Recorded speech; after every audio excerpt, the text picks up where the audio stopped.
Salut à tous, on se retrouve aujourd'hui sur Seven Wonders Duel avec l'extension Agora pour expliquer un peu les stratégies de base, enfin les stratégies que je considère les meilleures. Comme à Seven Wonders Duel, je vous conseille de prendre au départ les merveilles qui permettent de rejouer parce que je trouve ça très intéressant. Ici, on a le choix entre basculer un jeton décret vers une autre salle du Sénat et de déplacer une, un, un cube d'influence, ou ici déplacer un cube d'influence, en faire perdre un à mon adversaire et en rajouter un. Donc je vais plutôt prendre celui-là et l'autre, on va décider de le mettre au-dessus. L'idée, ça va être potentiellement de, si on est amené à récupérer un jeton complot, prendre celui-là et donc avoir deux deux complots qui permettent d'avoir un impact sur l'influence ici, ce qui pourrait être très intéressant. Ici, s'il me laisse le Kono, ça va encore renforcer cette stratégie que je peux mettre en place la partie influence. Mais sinon, je vais prendre la merveille qui permet de rejouer. Et donc, j'aurai une merveille de plus de rejouer que mon adversaire, ce qui peut être aussi très intéressant. Qu'est-ce qu'on va pouvoir faire en fonction de ce que va faire notre adversaire? Ici, on peut voir que sur le début de la partie, les merveilles qui permettent de rejouer sont ici, enfin les cartes qui permettent, excusez-moi, d'avoir un impact sur la chambre du Sénat sont ici, ici, ici, ici en noir. Donc ça, c'est toujours intéressant d'essayer d'observer quelles sont les cartes qui peuvent avoir un impact. Ici, donc du coup, il a pris cette merveille qui permet d'avoir une influence certaine sur la Chambre du Sénat, donc ça m'arrange pas parce que je l'aurais bien aimé, mais du coup je vais pouvoir prendre le temple d'Artémis et avec le temple d'Artémis je vais pouvoir aller récupérer aussi plutôt le cirque, histoire... Non, je vais pas prendre le cirque, alors si, je réfléchis parce qu'il a la Pyrrhée, donc prendre le cirque est pas forcément si utile que ça, vu qu'il a la Pyrrhée, il aura toujours cette ressource-là, donc je vais plutôt aller prendre le muselé en me disant que ça peut me permettre de faire une victoire militaire ou une victoire scientifique si besoin. Alors ici, en fonction des ressources dont j'ai besoin, toutes les cartes sont bonnes, hein. Mais ici, je vais partir sur le 4 d'or. Ça va me permettre, quoique non, je vais pas... Si je vais partir sur le 4 d'or, l'idée, ça va me permettre d'avoir déjà pas mal d'or et ensuite d'avoir une carte jaune au cas où j'ai besoin de faire des défausses ultérieurement dans la partie. Que va faire mon adversaire? J'aimerais bien aussi prendre la presse, vu que toutes mes merveilles nécessitent de la presse. La verrerie pourrait être intéressante également pour moi. Je vais prendre la presse du coup. Ici, je suis pas pressé pour prendre le complot, hein. Je le prendrai peut-être ultérieurement, mais je suis pas trop pressé. Donc au départ, stratégie assez classique. Essayer de prendre le maximum de ressources et des cartes jaunes pour gagner des points en défausse. Ici, on peut remarquer qu'il n'y a pas le jeton loi, donc les scientifiques vont avoir une importance un peu moindre par rapport à une partie où il y a le jeton loi, surtout qu'à Seven Wonders Duel avec l'extension Agora, ben, il y a pas mal d'éléments qui peuvent changer. Alors ici, ah oui, il a ignoré le coup pour faire son dépôt de pierre. Ah, du coup, j'aurais peut-être dû prendre le dépôt de pierre au démarrage. J'avais pas regardé ce qu'il avait pris. Bon, c'est pas très très grave. Je vais prendre le bois. Quoique le bois, si le bois est plus intéressant pour lui que l'argile, et je préfère ne pas prendre la pierre, même si ça peut me mettre en difficulté parce qu'il a le dépôt de pierre. L'idée c'est, il y a quand même une ressource qui coûte 0 et une autre qui coûte 1, donc je préfère partir sur celle qui coûte 0, même si celle qui coûte 1 n'aurait pas été un mauvais choix, hein. Notamment vu que j'ai les pyramides, donc j'aurais forcément un besoin de bois assez important. Ici, qu'est-ce qu'il va découvrir? Il peut ignorer le coût pour les jetons scientifiques. Donc ça m'arrange pas trop. Du coup, est-ce que je vais pas prendre ce jeton scientifique en me disant je vais pas lui permettre de profiter de ce bonus? Si, c'est ce que je vais faire. Et du coup, ici, je suis intrigué par ce qu'il va prendre. Il va falloir quand même que je me laisse pas trop faire sur le Sénat, hein. Ce serait bête de faire une défaite pour une cause politique. Donc c'est quelque chose qui est important, hein. Pareil à Seven Wonders Duel Agora. Euh, En gros, ça va être à peu près les mêmes stratégies que sur le Seven Wonders Duel classique. Par contre, il va falloir quand même essayer de ne pas prendre trop de retard sur le politique parce qu'une défaite politique peut être assez vite arrivée. Donc par exemple ici je vais faire en sorte de ne pas prendre ce pierre pour éviter de lui donner une troisième carte politique qui pourrait être très handicapante pour moi. Alors ici, ok. Alors autre chose sur Seven Wonders Duel Agora, c'est que les cartes, je m'exprime mal, excusez-moi, alors les cartes bleues vont être beaucoup plus fortes rapidement que les cartes que sur Seven Wonders Duel classique, parce qu'elles vont influer sur le nombre d'actions Sénat que vous allez pouvoir faire quand vous allez prendre une carte blanche. Et donc ça c'est très important de le noter, parce que ça va avoir un bon impact. Ici, plutôt que de prendre un complot, je vais plutôt placer un jeton influence. L'idée c'est que je ne veux pas prendre trop de retard sur cet aspect-là du jeu, et je vais plutôt le prendre ici, parce que je me dis que mon adversaire va prendre ça, moi je vais prendre ça, après il va prendre ça, je vais prendre ça, ou sinon je vais avoir ça. Donc je me dis que la carte jaune, il y a des cartes jaunes qui vont être achetées. Les cartes vertes, je pense qu'elles ont peut-être des chances d'être défaussées. Et ici, j'ai pas forcément envie de faire de défausse tout de suite, donc le plus de d'or en cas de défausse, je ne pense que ça va pas me servir. Donc voilà, pas mal de choses importantes à réfléchir au début d'une partie de Seven Wonders Duel Agora, mais les bases restent les mêmes. Avoir le plus de merveilles possible qui permettent de rejouer. Vérifier s'il y a le jeton loi dans les jetons progrès. Et ensuite, essayer le plus possible de checker ce que peut faire votre adversaire et quelles sont ses conditions de victoire. Et en âge 1, essayer de récupérer le plus de ressources et de partir vraiment sur une stratégie bien définie à l'âge 2 pour savoir comment vous allez pouvoir gagner. Est-ce que ce sera par du militaire, par du scientifique, par du politique ou par la fin de la partie qui est la victoire civile. Ici, on va prendre le dépôt de argile. Est-ce que ça va me servir? J'ai déjà un argile ici. Mon adversaire, il en a pas forcément besoin non plus. Je vais le construire, même si ça me coûte 3. Je pense que je vais défausser plus de 3 cartes dans la partie. Enfin, donc ça me coûte 5, ça me coûte 6 parce que j'aurais pu le défausser pour 3 pierres. Mais je pense que les 6 vont être rentabilisés au fur et à mesure de la partie entre les 1 que je vais gagner quand je vais avoir besoin d'argile et même 2 parce qu'il a une ressource d'argile ici. Donc ça me fera gagner 2 à chaque fois que j'aurai besoin d'une ressource d'argile. Et en plus, ça va me faire gagner également 1 à chaque fois que je vais défausser une carte.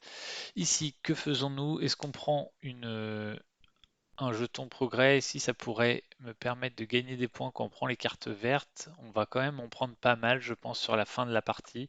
Donc pourquoi pas, on va prendre, et à la place donc de prendre la première carte complot que j'ai mis au-dessus, donc je ne l'oublie pas, hein, c'est déplacer un jeton politique et déplacer 2 décrets. Je vais plutôt placer un jeton d'influence pour essayer de récupérer une des chambres. Et au final, j'avais pas mal de retard, mais je suis en train de revenir, donc j'ai 2 bonus, lui il en a 3, mais c'est pas trop grave.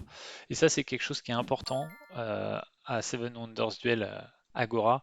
Essayez vraiment de ne pas prendre trop de retard sur l'aspect politique du jeu, parce que c'est quand même quelque chose qui a énormément d'influence. Ici, j'ai pas forcément envie de prendre ce bâtiment militaire qui coûte 2. Donc je vais plutôt prendre le bois. Et l'idée c'est s'il prend le dépôt de bois, je vais pouvoir prendre le deuxième jeton scientifique, ce qui peut être assez intéressant pour moi. Donc là, il le fait gratuitement grâce à ce bonus là, mais moi je gagne une pièce parce que j'ai le bonus ici. Et je dévoile cette case avant qu'il ait 3 symboles bleus. Donc il va avoir quand même 2 actions Sénat, ce qui peut être dangereux, mais donc il va avoir sûrement 2 bonhommes ici et un ici s'il le prend. Donc là, il faut que je me méfie. Les cartes blanches, je vais plus pouvoir lui en laisser beaucoup parce qu'il va commencer à pouvoir être vraiment assez fort avec ses cartes blanches. Euh, J'aimerais bien récupérer cette pierre. Maintenant, je vais pas avoir de possibilité pour être sûr de la récupérer. Donc un moyen aussi de lutter contre la force de votre adversaire d'un point de vue politique, c'est de partir sur du militaire. Vous voyez ici, à la place de faire perdre de l'or, on fait perdre un aspect politique, donc ça peut être assez intéressant. Et pour les cartes blanches, vous ne pouvez les mettre que dans le triangle de la carte, hein. Donc c'est pour ça qu'ici, il n'avait le choix qu'entre ces emplacements. Donc ici, on va partir sur ça. Et si mon adversaire prend la carrière, je vais devoir prendre le rouage, ce qui ne m'arrange pas forcément, mais au moins je vais avoir trois symboles scientifiques. Donc en plus j'ai le muselet, donc il ne pourra pas vraiment défausser de symboles scientifiques. Donc ça pourrait être intéressant sur la fin de la partie. Et s'il prend le symbole scientifique, je vais pouvoir aller prendre la pierre. Donc ça peut être pas mal sur ça. Alors qu'est-ce qu'il va nous faire? Ça serait bien qu'il fasse une partie de militaire quand même pour que je puisse rejouer en premier à l'âge 2. Donc j'aurais peut-être pas dû faire ce symbole militaire, hein. Là, j'ai voulu le faire en me disant ça peut être utile pour essayer de contrer la problématique politique, mais c'est peut-être une erreur, cet aspect du jeu. J'ai mon complot qui peut être très intéressant, hein, pour contrer la problématique politique, mais il faut pas que j'oublie que lui, il peut rajouter ici un symbole et en déplacer un. Donc c'est ce qu'il fait tout de suite d'ailleurs. Donc ça va être assez intéressant de voir où est-ce qu'il va le placer.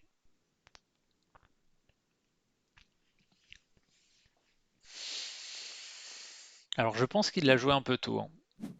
Parce que le fait en fait de déplacer le, votre cube blanc va souvent vous permettre de créer une condition de victoire. Par exemple, si à la fin, au début de l'âge 2, il a quelque chose qui permet de mettre deux jetons blancs, bah, il aurait pu en mettre un là et un là, sauf que bah, à chaque fois, c'est divisé en trois. Donc soit il peut mettre dans ces dans ces deux chambres, soit il peut mettre dans ces deux chambres, soit il peut mettre dans ces deux chambres. Et là, le fait de pouvoir déplacer un cube peut lui permettre d'ajuster, et donc s'il a 6 cubes de plus que moi, ben, de permettre la victoire. Alors que là, il va avoir plus de mal à réussir à trouver les bonnes cartes qui lui permettent de compléter les bonnes chambres. Et donc c'est pour ça que je pense que c'était peut-être un peu prématuré de faire ça. Maintenant, on va voir comment il va se débrouiller. Est-ce qu'il va prendre le complot ici? Alors, est-ce qu'il va prendre le complot ou juste mettre un cube influence, hein? Les deux sont possibles.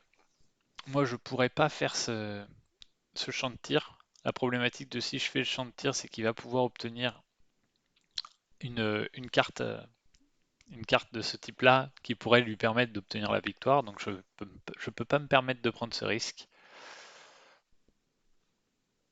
Ici, j'ai mon complot. Avec ma Cura de Julia, je suis pas obligé de le préparer, donc ça peut être intéressant. Alors, qu'est-ce qu'il va nous faire?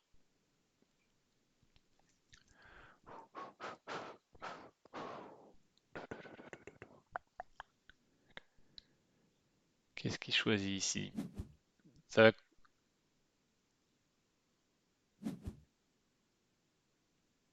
Ok, il me fait défausser ma presse et il gagne un point militaire. Donc ça, c'est pas mal joué de sa part. C'est vrai que ça me bloque bien.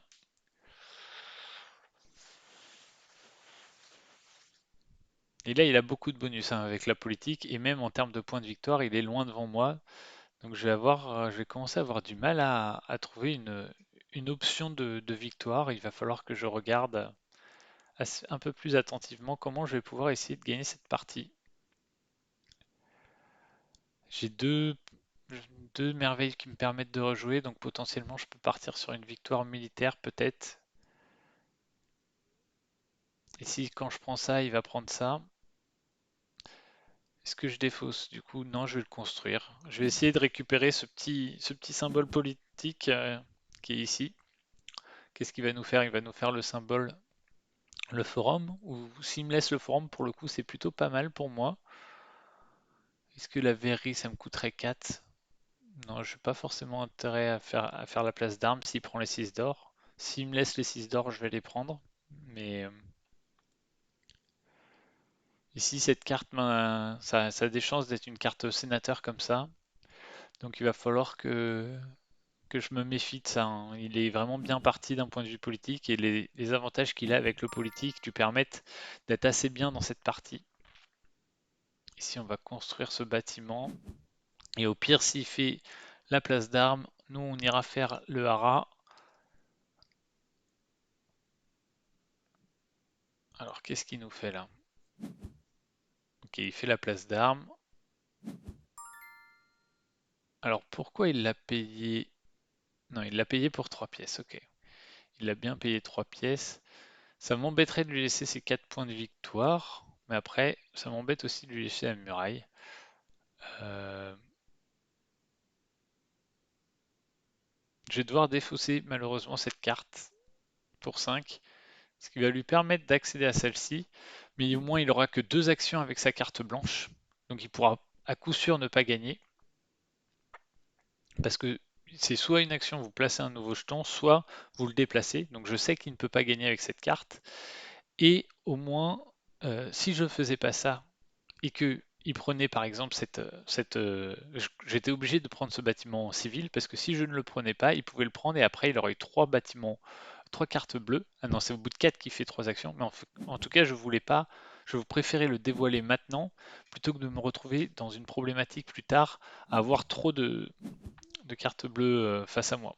Donc là, il va mettre pas mal de jetons ici et nous on va réaliser notre complot, notre manœuvre politique qui va nous permettre, notre cours à Julia, qui va nous permettre de rajouter un pion et de lui en enlever un et en même temps de déplacer un de nos pions. Donc ça c'est assez intéressant.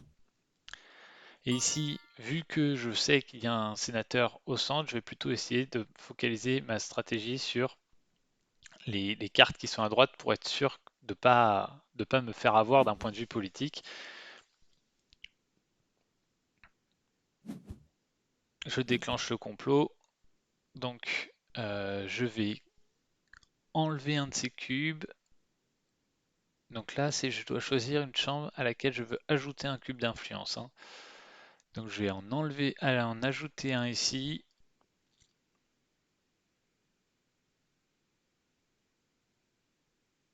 Comment je vais le gérer? Qu'est-ce qui m'intéresse? Les défauts, je pense pas que je vais défausser tant que ça. Ignorer un symbole de coup, ça ne m'intéresse pas. Donc ce qui va m'intéresser, c'est ça. Donc je vais le rajouter ici.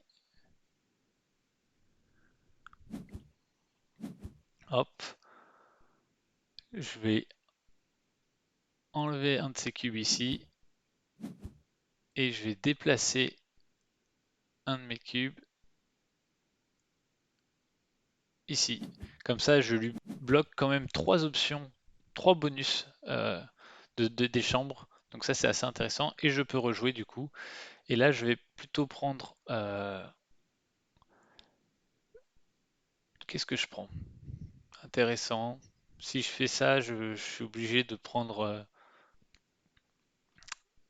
est-ce que j'ai une chance de gagner un point de victoire? Je suis pas sûr. Comment je vais essayer d'orienter ma victoire? Si en point de victoire j'ai une chance, hein, avec la pyramide, ça peut faire assez, pas mal de points assez rapidement. Donc on va partir là-dessus. Par contre, je vais être obligé de prendre les haras qui va lui libérer cette carte, mais au pire, moi, ça me libérerait cette carte scientifique qui me permettrait d'aller chercher un jeton progrès. Donc bon, ça peut être intéressant. Donc voilà, très important à Seven Wonders de l'Agora de bien faire attention aux aspects politiques. Et voilà. Et pareil, si votre adversaire a fait un complot, essayez de regarder quel est le complot qui pourrait vous faire défaut. Donc pour ça, il faut les connaître les 16. Je peux pas tous vous les lister, notamment parce que je suis pas sûr de tous les connaître encore, mais également parce que ben, c'est aussi une partie du jeu, un des plaisirs du jeu de découvrir un peu quand vous piochez les cartes complot, ce que ça peut faire comme effet. Donc je préfère vous permettre d'avoir cette surprise également. Ici, le jeton progrès qui se rajoute, il y a 2 jetons progrès qui se rajoutent sur Seven Wonders de la Cora. Et là, on en a un, et c'est que tous les sénateurs, donc les cartes noires et blanches, peuvent être recrutés à 0. Mais je pense pas que ce soit très intéressant par rapport à des 7 points de victoire ou à des stratégies qui ont un effet beaucoup plus long terme. Même si là, pour l'instant, ça lui coûte 4. Moi, dans tous les cas, vu qu'il s'oriente vers une victoire de ce type-là, je vais tout faire pour pas lui laisser ces cartes-là, donc je suis pas sûr que ce soit très intéressant pour lui. Ici, il pourrait mettre, j'ai pas envie de lui laisser le blanc, mais en même temps, ça m'embête de ne. Si, je pense que je vais être obligé de faire ça, et je vais me mettre où? Parce qu'il va avoir 2 actions, donc il va rajouter sûrement 2 cubes ici. Bon, on va faire ça, on va recruter.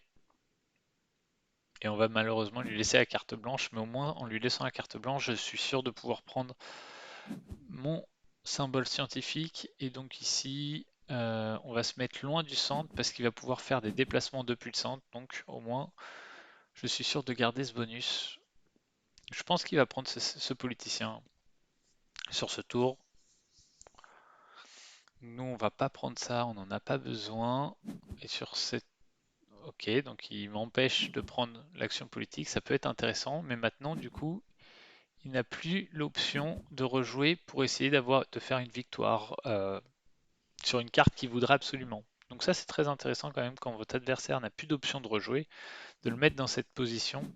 Ça fait que s'il a besoin absolument d'une carte spécifique, ben, il va pas pouvoir l'obtenir comme il le souhaite. Ici, je vais défausser cette carte. Alors ici, c'est quoi? Ok, il gagne des pièces à chaque fois que je fais des merveilles. Et ici, il gagne des pièces à chaque fois que je fais une carte. L'idée, pourquoi je vais défausser cette carte, ça me vaut 7 et ça me coûte 4, donc ça m'aurait coûté 11 et je pense que ça ne va pas me permettre de gagner plus que 11 pièces et d'avoir une ressource supplémentaire, donc je pense qu'elle n'est pas assez intéressante pour moi. Et au moins là, ça me permet d'être en position pour que ce soit lui qui dévoile les prochaines cartes. Donc ça, j'aime bien me retrouver dans cette position, même si les deux suivantes, ce ne sera pas lui qui les dévoilera. Qu'est-ce qu'il va nous faire? Là, j'aimerais bien un symbole scientifique a priori ne me servirait pas. J'aimerais bien qu'il me dévoile une carte qui vaille beaucoup de points en bleu, parce que je pense qu'on va essayer de gagner d'un point, d'un point de vue civil. D'un point de vue politique, a priori, je ne gagnerai jamais, parce que j'ai trop de retard. D'un point de vue scientifique, il a défaussé ces deux symboles, donc a priori, il y a quand même peu de chances que j'arrive à m'en sortir d'un point de vue civil. Euh, Ici, je vais défausser, je pense. J'ai déjà ce symbole. J'ai pas besoin d'en avoir deux. Ça me coûte 7 et je les payerai que 2, donc il faudrait que je l'utilise 4 fois. Je pense que je l'utiliserai pas 4 fois. Quoique si. J'ai encore deux merveilles qui le nécessitent. Si, ça peut être intéressant. Mais là, ça m'embête de lui dévoiler la prochaine carte, mais bon, je peux pas faire autrement. Qu'est-ce qui pourrait être intéressant? Je pourrais aller avec le muselet, hein, chercher ce bâtiment scientifique qui me vaudrait déjà 7. Bon, je vais défausser. De toute façon, au pire, je pourrais le faire avec la carrière. C'est bien là qu'il n'ait pas eu de symbole de carte bleue. Ça fait qu'il va stagner à 2 bleus. Pour finaliser la partie d'un point de vue politique, ça peut être problématique pour lui. Alors, qu'est-ce qu'il va nous faire? A priori, il va pas faire de carte verte. Ça ne lui servirait à rien. Donc je pense qu'il va quand même qu'il va défausser la carte verte pour éviter que je prenne les deux cartes bleues de la fin du tour. Ah si, il le fait, ok. Il reçoit 2, alors qu'il aurait défaussé, il aurait reçu 6. Je pense que c'est une erreur. 6 pièces d'or, ça vaut 2 points de victoire. Là, il a récupéré 2 plus un point de victoire. Donc à mon avis, c'est moins bien. Ici, je vais construire une merveille par contre. Je vais faire le muselet. Et je vais prendre ce symbole scientifique. Et l'idée, c'est d'aller chercher les 7 points de victoire pour essayer de rattraper un peu mon retard sur le civil, hein. Donc là, on est à peu près à égalité en civil, sauf que bah, lui, il marque beaucoup de points avec ses cartes ici. Donc ça peut être problématique. Ici, il va me faire défausser ma carrière, je pense.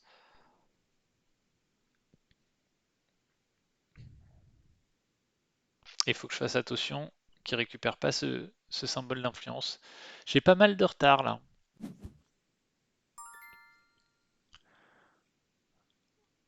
Heureusement, je vais commencer le dernier tour et j'ai un symbole rejoué de plus et je peux potentiellement faire 9 points de victoire, mais je pourrais pas faire les deux. Donc faut se méfier. Alors, voyons les cartes déjà qu'on peut lui laisser et les cartes qu'on ne peut pas lui laisser. Ça va avoir une certaine importance, ça. Par exemple, cette carte-là, ça peut être très compliqué de lui laisser, quoique il aura du mal, même si c'est un symbole ici, il pourra pas gagner. Il lui faudra deux cartes à minima pour gagner. Ça, c'est une carte qui est pas mal, hein. Ça vaut 3 points de victoire et 4 de thunes. Je pense que je vais partir là-dessus. Et s'il prend 5 points de victoire, au moins j'aurai le choix entre 3 cartes. Ah non, il aura. Non, non, il a que 3 cartes bleues, hein. Il aura que pas assez d'action.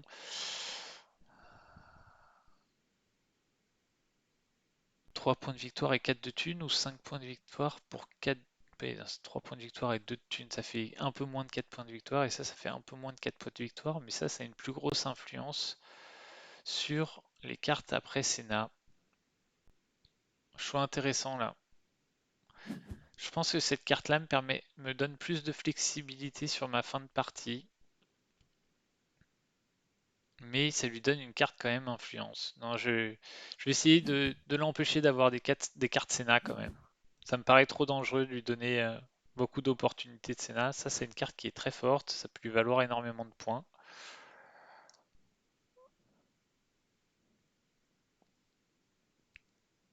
Après, moi, je vais récupérer la 7 points de victoire. Je vais quand même devoir jouer ça un moment. C'est pas très très grave. Mais il faut que je fasse attention parce que si je joue ça, il joue ça, je joue ça, il joue ça, je vais être obligé de jouer mon rejoué pour récupérer cette carte blanche ici. Ah non, ok, il fait ça. Donc au moins, j'ai l'opportunité d'acheter ça si je le souhaite. Après, il pourra me mettre la pression d'un point de vue militaire, mais au moins, moi, lui, moi, lui, moi, lui, moi, lui. Et au pire, je récupérerai celle-là, hein. Donc je vais plutôt faire ça. Je vais les laisser peut-être me dominer un petit peu militairement. C'est pas trop trop grave. Enfin, je vais lui laisser ça en me disant que de toute façon j'aurai ça et que il lui faudrait un peu plus pour déplacer, vu qu'il a qu'un pion ici. En fait, avec ses deux actions, il va avoir deux actions. Il va pouvoir rajouter un pour gagner ici, déplacer un là, mais il ne pourra pas en rajouter ici. Donc, il va pas me bloquer tant que ça. Et même si après il en rajoute un, bah, il pourra toujours pas gagner. Donc je me dis, même avec cette carte-là, plus un bonus militaire, il n'arrivera pas à gagner. Il faudrait qu'il récupère deux bonus militaires pour gagner. Et donc je me dis qu'il y a une petite marge de sécurité. Après, peut-être que je vais prendre le 8 points de victoire ici, hein. Les trois combats ici. En fait, j'avais pas forcément réfléchi à ça, mais au moins ça me sortirait de cette problématique du jeton influence. Je pense que ça peut être intéressant. Cette carte vaut également énormément de points. La guilde des usuriers, là. Faut peut-être que je réfléchisse aussi. J'aurais peut-être dû la prendre plutôt que de prendre ces 6 points de victoire. Peut-être que j'ai fait une erreur là-dessus, hein. Cette carte valait sûrement 7 points de victoire en fait. Donc, et elle va sûrement valoir peut-être un peu plus à la fin de la partie. Ça dépend de ce qu'il achète. Il a quand même pas beaucoup de ressources, même s'il achète tout pour un. Il a que deux, enfin trois ressources avec la pirée, mais il achète quasiment. Ok, donc il paye 5 ici. Voyons comment il va placer ses pions. Ça, c'est plutôt logique. Et comment il les déplace du coup?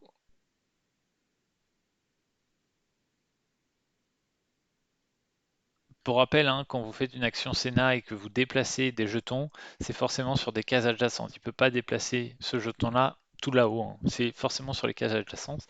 Après, il faut que je prenne en compte, là, il a 26 points, mais il a quand même 11 points sur le Sénat, quand moi j'en ai qu'un. Donc il a quasiment 10 points de plus, rien qu'avec le Sénat. Et 2 points ici avec les militaires. Donc j'ai quand même pas mal de retard d'un point de vue civil. Mais bon, ok, il a fait un choix de mettre 3 ici. Je suis pas sûr que ce soit très. Oui, si, c'est peut-être le mieux quand même pour lui. Alors, 8 de thunes pour 4 points de victoire.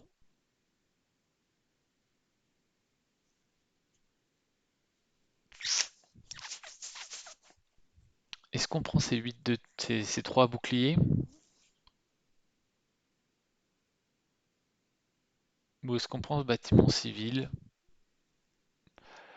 Le problème de ne pas prendre ces 3 boucliers, ça va m'obliger à prendre toutes les futures cartes boucliers qui vont arriver jusqu'à cette carte. Donc en soit sur une de ces deux cartes. Bon, ça peut se faire.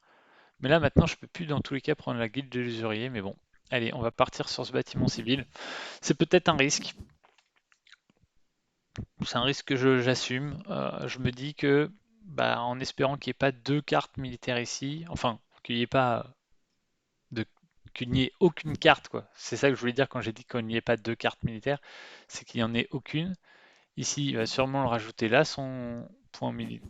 Voilà, on est à égalité, donc il n'a pas encore gagné hein, cet aspect-là. Ici, je vais prendre les points de victoire.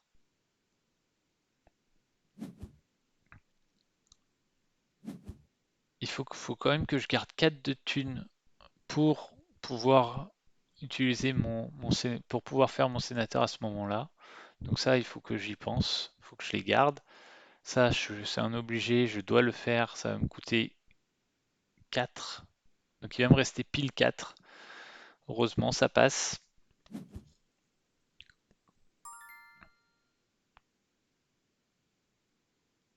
Et là, au moins, je vais avoir 3 actions Sénat. Je vais pouvoir récupérer une des chambres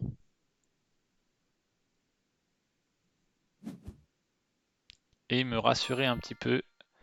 Ça me coûte même que 3. Pourquoi ça me coûte que... Parce que le premier coûte 0, oui, excusez-moi. Tac, tac, tac. Donc il va me rester 1. Ça me coûterait que 1 dans l'idée. Hop, on le place ici. Est-ce que... Non, c'est plus intéressant que je domine là-dessus, hein. J'étais en train de me dire, est-ce que c'est plus intéressant que j'essaye de faire 3 et 3? Mais non, c'est plus intéressant que je mette un maximum ici pour l'empêcher d'essayer de me battre. Alors là, il va falloir que je fasse attention à ne pas perdre militairement. Malheureusement, je suis obligé au prochain tour de lui dévoiler une case militaire. Aïe aïe aïe. Compliqué cette fin de partie. Lui, moi, lui, moi, lui. Je vais devoir rejouer dans tous les cas. Mais je peux pas le faire au prochain tour de rejouer.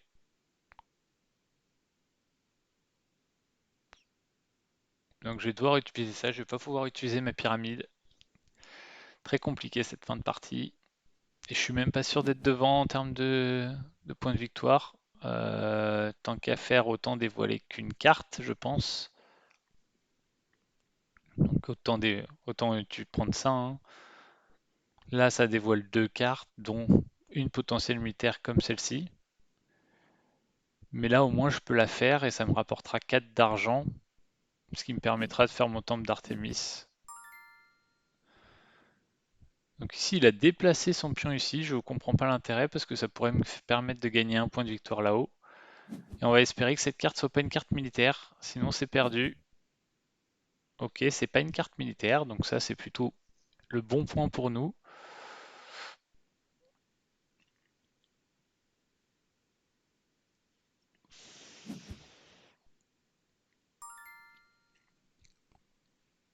Ici, je vais faire ma merveille pour rejouer. J'ai pas d'autre choix. Je veux pas dévoiler cette carte de peur que ce soit un militaire. Et si ce n'est pas un militaire, je prendrai la guilde, peu importe ce qu'elle rapporte. C'est pas un militaire, donc je vais prendre la guilde qui me rapporte 4. C'est pas forcément extraordinaire, mais bon. Et là, je me pose la question, quelle peut être cette carte? Si c'est un... Non, je pense qu'il peut pas gagner, même s'il aura deux actions Sénat. Non, il pourra pas gagner avec le Sénat. Donc maintenant, on va pouvoir compter les points. Il a 26, j'ai 46, mais il a plus d'argent. Ici, je suis obligé de faire ça de toute façon. Alors, est-ce que je le défausse? Ah, le défausser, c'est sûrement mieux, hein. Parce que là, ça me permet de ne rien marquer, ça ne me donne rien. Donc je pense que le play, c'est de le défausser sur ce coup-là. Et dans tous les cas, s'il prend ça, j'aurai cette carte dévolée. Et s'il prend ça, je prendrai celle-ci. Donc dans tous les cas, c'est moi qui vais pouvoir jouer cette carte. Donc j'ai aucun risque de perdre militairement. Donc il vaut mieux que je la défausse. Au moins, ça me fait 3 points de victoire. Ok. Donc ça, on l'avait imaginé. Mais je pense qu'il fait 2 actions pour reprendre ici. Mais ici, il va lui manquer une action de déplacement. Donc non, il ne pourra pas gagner d'un point de vue Sénat. De toute façon, il n'a que 2 actions, hein. Il n'a que 3 cartes bleues. Et donc, on revient de loin sur cette partie. Mais vous voyez l'importance des bonus du Sénat et d'avoir cette vision un peu focalisée sur le Sénat. Très vite, en fait, on a vu qu'il n'y avait pas le jeton loi, donc on ne pourrait pas gagner scientifiquement. Très vite, on a vu que militairement, on a essayé un peu de lutter au début pour essayer de récupérer les cubes, mais il les a très vite eus, et donc on a adapté un peu notre jeu. Et très vite, on s'est orienté vers une victoire civile, parce que on ne voyait pas comment on pouvait gagner autrement. Maintenant, est-ce qu'on va la gagner, cette victoire civile? Je ne suis pas sûr. Tac, tac, tac. Ici, exactement le même principe que tout à l'heure. Je vais récupérer 8. Alors vous pourrez me dire, bah, t'aurais pu faire les deux, et au moins il aurait marqué que 5 points de victoire, hein. Alors ça c'est totalement vrai, mais au final, acheter ça et ça m'aurait coûté 1, et là 3 ou 4, et les défausser les deux, ça m'a rapporté 16. Donc ça m'a rapporté 5 points de victoire également. Donc c'est pas moins intéressant de les avoir défaussés les deux. Mais pour le coup, si ça c'était pas une carte militaire, c'était beaucoup plus intéressant de défausser la carte d'avant. Et ici, on va faire le bâtiment qui vaut 6 points. Et je pense que je vais gagner parce que j'ai quand même 2 cartes violettes qui me rapportent beaucoup.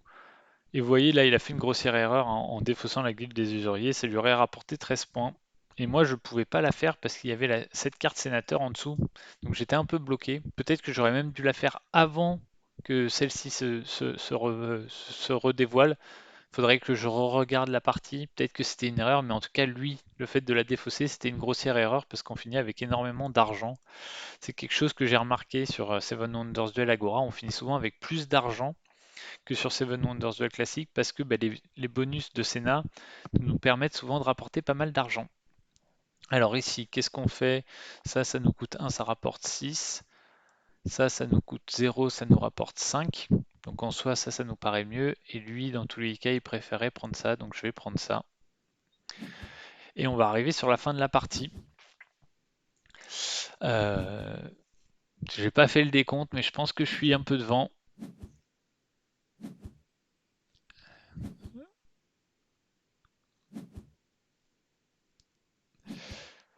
Hop. Et là, il va mettre combien de points? Il va mettre 8 alors que moi je mets 4. Donc voilà.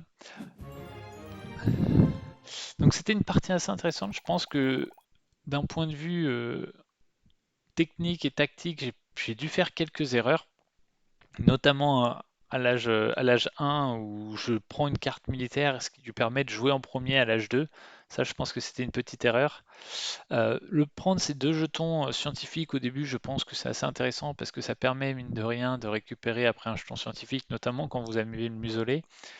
J'ai été beaucoup dominé d'un point de vue influence politique, mais au final, on a réussi à s'en sortir, et notamment parce qu'on avait pris le complot au début sur l'influence politique. Et voilà, très important de d'analyser cette partie-là. Cette merveille, pour le coup, c'est une des seules, le Konos, que je peux vous conseiller de prendre à la place d'une merveille pour rejouer, parce que ça amène un début d'un point de vue Sénat qui est très très intéressant, vu que vous prenez directement un, une chambre et donc un jeton décret dès le début de la partie. Ça peut avoir une influence énorme, et on a pu le voir parce qu'il a dû faire son dépôt de pierre et son dépôt de bois gratuitement, donc ça fait déjà 6 d'or. Et en plus, après, quand vous le rejouez, ça vous refait un bonus de politique. Mais je pense qu'il l'a fait trop tôt parce que là, du coup, son déplacement, il l'a totalement perdu. Alors qu'en fin de partie, ça aurait pu beaucoup plus m'inquiéter que ça. Et voilà, après, une fois que l'âge 1 est fini, que vous avez essayé de récupérer pas mal de ressources, comme d'habitude à l'âge 2, essayez d'identifier comment vous allez souhaiter gagner la partie. Et là, même si j'étais loin derrière, je voyais que j'allais pas gagner d'un point de vue politique, ça je pense qu'on l'a vu. D'un point de vue militaire, j'aurais pu essayer de gagner militairement vu que j'avais une merveille pour rejouer pas lui, mais ça se goupillait plutôt mal parce que les cartes à l'âge 2 qui avaient deux boucliers étaient sur la droite et au final c'est pas moi qui ai pu les récupérer.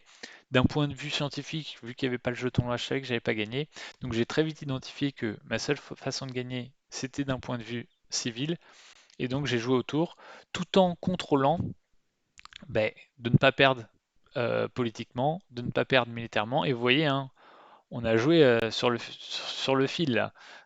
Que ce soit militairement ou que ce soit politiquement, c'était vraiment à la limite, mais on a réussi à s'en sortir. Mon adversaire a d'ailleurs joué tous ses cubes influence. Donc c'est que il a vraiment poussé ses stratégies jusqu'au bout et peut-être qu'il aurait dû essayer de viser un peu plus les points de victoire, notamment en prenant cette guilde des usuriers qui, comme je vous le dis, hein, j'ai 41 d'or donc ça fait 13 points.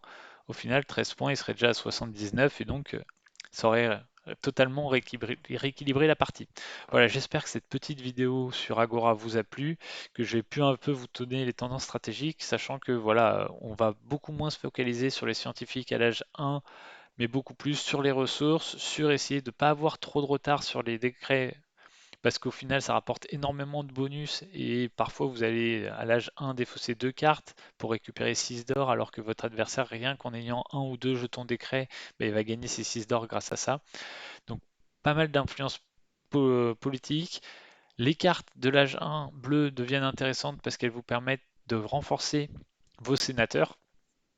Ici, on a toujours pris des jetons influence plutôt que des complots parce qu'on était un peu en difficulté. Mais pareil, si votre adversaire prend un complot, bah, essayez de jouer autour, sachant que bah, il y a des complots, c'est voilà, de plus un cube, il y a des complots qui vous permettent de prendre des cartes dans la défausse, il y a des complots qui vous permettent d'avoir deux avancées militaires, il y a des complots qui vous permettent d'échanger une de vos cartes scientifiques avec une carte de votre adversaire, donc bah, ça peut vous permettre de récupérer des jetons décrets plus facilement, des jetons progrès plus facilement. Il y a des cartes qui vous permettent d'échanger deux cartes militaires avec votre adversaire. Donc voilà, c'est plein de petites cartes. Mais voilà, si vous commencez à être trop en retard sur la chambre des sénats, je vous conseille de prendre ces cartes-là pour le cube. Parce que bah, il faut essayer de ne pas avoir trop de retard là-dessus. Voilà, j'espère que ça vous a plu. On se dit à bientôt. Salut!